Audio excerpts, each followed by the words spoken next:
শ্রী গুরু জয়, শ্রী গুরু জয়, শ্রী গুরু জয়। রাজাপুর গ্রামের এক প্রতিবেশী বৃদ্ধ ভদ্রলোকের নাম প্যারীমোহন গঙ্গোপাধ্যায়। সাত্ত্বিক ভাবাপন্ন ব্রাহ্মণ ছিলেন। তিনি দুর্গাপ্রসন্নকে খুবই স্নেহ করতেন। একবার তিনি বললেন, বাবা দুর্গাপ্রসন্ন, আমার একটা কথা রাখবা? দুর্গাপ্রসন্ন বললেন, কি কথা? তিনি উত্তর দিলেন, আমার মরণকালে তুমি আমার কানে ইষ্টমন্ত্র দিও, আর আমার চিতার চারিপাশে ঘুরে হরিনাম করিও। তাহার কথার মধ্যে এমন প্রাণের টান ছিল যে সে কথা না দিয়ে পারলেন না। দুর্গাপ্রসন্ন বললেন, আচ্ছা।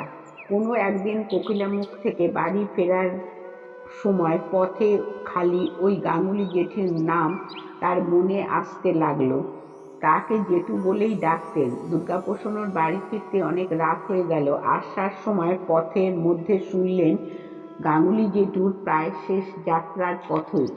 প্রথমে তাদের বাড়িতে গেলেন, দেখেন খুবই অসুস্থ। মনে হলো আর বেশি সময় নেই। তখন দুর্গাপ্রসন্ন জিজ্ঞাসা করলেন, জ্যাঠামশাই, আপনার কি খাইতে ইচ্ছা করে? উত্তর দিলেন, বালাম চালের ভাত আর মাগুর মাছের ঝোল। অত রাতে মাগুর মাছ কোথায় পাইবে? তিনি বাহির হইলেন মাছ জোগাড় করতে। একটা খালের মুখে গিয়ে দেখে একটা চাই পাতা, তার ভিতরে হাত দিয়ে দেখে একটি শাক, তারপর দেখে একটা মাগুর মাছ। কে যে ওই চাই পেতেছে তিনি জানেন না। তখন খোঁজ নেয়ারও সময় নেই। ওই মাছটি নিয়ে রান্না করতে রাত্রি ফর্সা হয়ে গেল। সবাই গাঙ্গুলি জেঠুকে বাইরে আনতে ব্যস্ত। দুর্গাপ্রসন্ন বললেন, উনি আজীবন সন্ধ্যা না করে জল গ্রহণ করেন নাই, কাজেই আজও নিত্যকর্ম না করিয়া যাবেন না।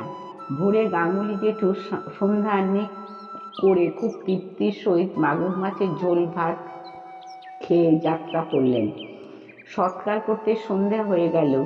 পরে ওই চায়ের মালিকে খোঁজ করে জানতে পারলেন তাদের প্রতিবেশী মুসলমান প্রজা, নাম এলেমউদ্দিন ছিল।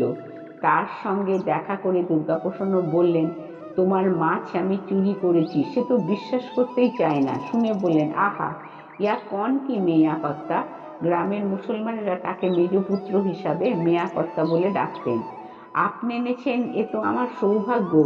তার কাছে চুরির কথা স্বীকার করে মনের ভার লাঘব করলেন। প্রসঙ্গত প্রশ্ন করা হয়েছিল, ইষ্টমন্ত্র কানে দেবার কথা যে তিনি বলে গেছেন, তার কি করলেন? দুর্গাপ্রসন্ন বলেছিলেন, কি আর করব, কথা যখন দিচ্ছি তখন না করিয়া পারি কি করিয়া। গাঙ্গুলি মশাইয়ের শেষ ইচ্ছা অনুযায়ী তার চিতা প্রদক্ষিণ করে হরিনাম সংকীর্তনও করেছিলেন। শ্রী গুরু জয়, শ্রী গুরু জয়, শ্রী গুরু জয়।